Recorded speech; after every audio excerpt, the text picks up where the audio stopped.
옛날에 어떤 승려가 향봉선자를 찾아와 말했습니다. 스님, 불법을 가르쳐 주십시오. 향봉이 말했습니다. 미안하지만 내 법은 아주 비싸다네. 얼마이기에 그리 말씀하십니까? 지금 자넨 얼마를 낼 수 있는가? 승려는 호주머니에 손을 넣어서 동전 몇 잎을 꺼냈습니다. 제가 가진 것이라고는 이게 전부입니다.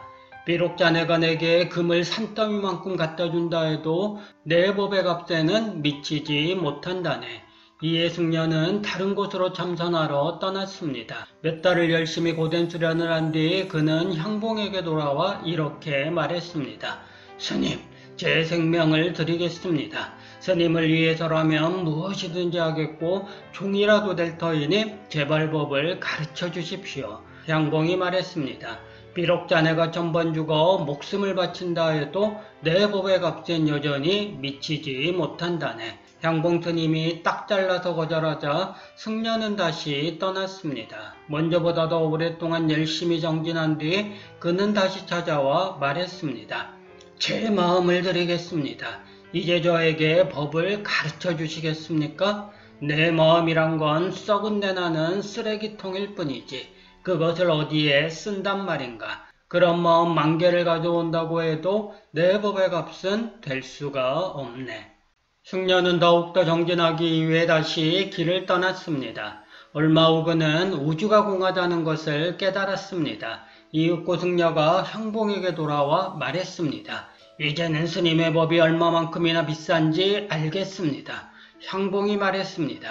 그래, 내 법의 값이 과연 얼마이더냐? 승려는 할리라고 소리쳤습니다. 아니다. 아직도 더 비싸다. 이번에는 그 승려가 매우 당황해하고 낙담해하면서 길을 떠났습니다. 그는 크게 깨닫기까지는 돌아오지 않겠노라고 스님에게 다짐하고 떠났습니다. 드디어 그 승려는 대우하여 다시 찾아왔습니다. 스님, 이제는 진실로 깨달았습니다. 하늘이 푸르고 풀이 파랗습니다. 향봉이 말했습니다. 아니다. 나의 법이 더욱 값지다. 이번에는 그 승려가 화를 냈습니다. 전 이미 깨달았습니다. 당신의 법도 필요 없습니다. 그 따위는 스님 엉덩이에 던져 버리겠습니다. 향봉이 웃었습니다. 그러자 승려는 더 화가 나서 획돌아 쿵쾅대고 걸어서 방을 나갔습니다. 승려가 막 문을 나설 때 향봉이 그를 향해 잠깐이라고 외쳤습니다. 승려가 고개를 돌려서 쳐다보았습니다.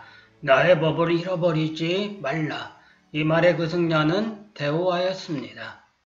옛날에 부설이라는 유명한 거사가 살았습니다.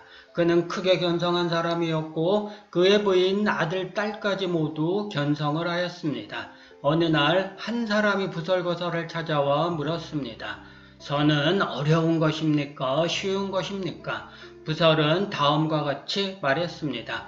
굉장히 어렵지요. 마치 지팡이로 달을 때리는 것만큼이나 어렵습니다. 당황한 남자가 생각하기 시작했습니다.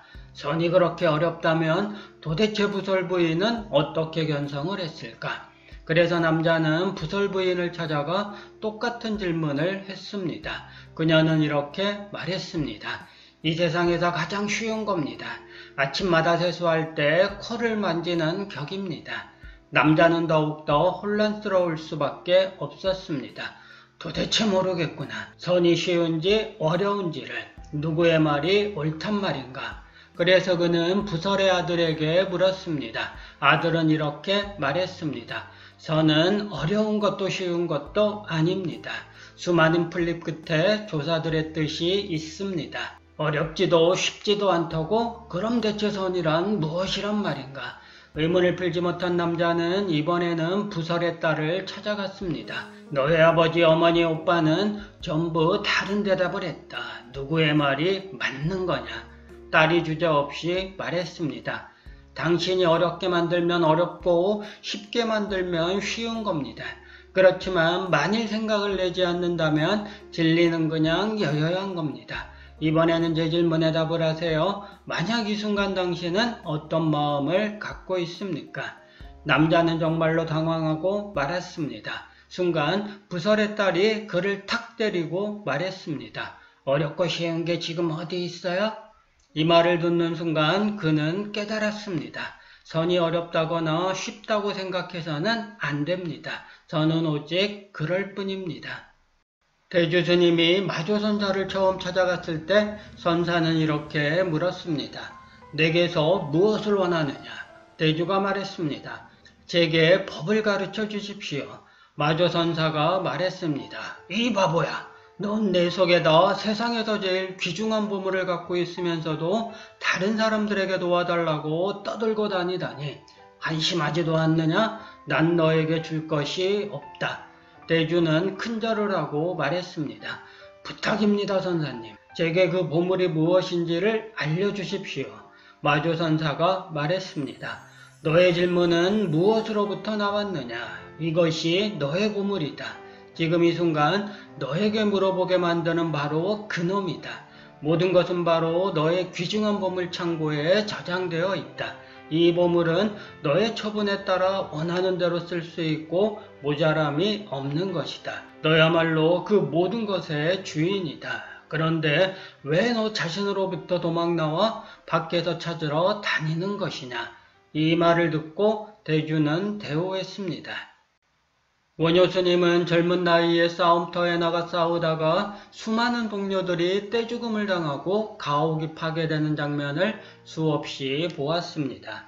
그는 삶의 무상함을 깊이 느껴서 머리를 삭발하고 승려가 되기 위해 입산했습니다.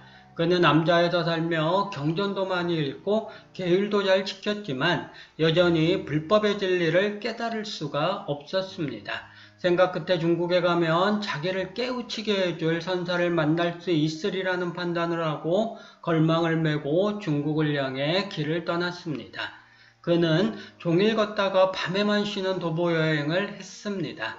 저녁 때쯤 황야를 지나다가 나무도 자라고 물도 있는 것을 발견하고 그곳에서 쉬기로 했습니다.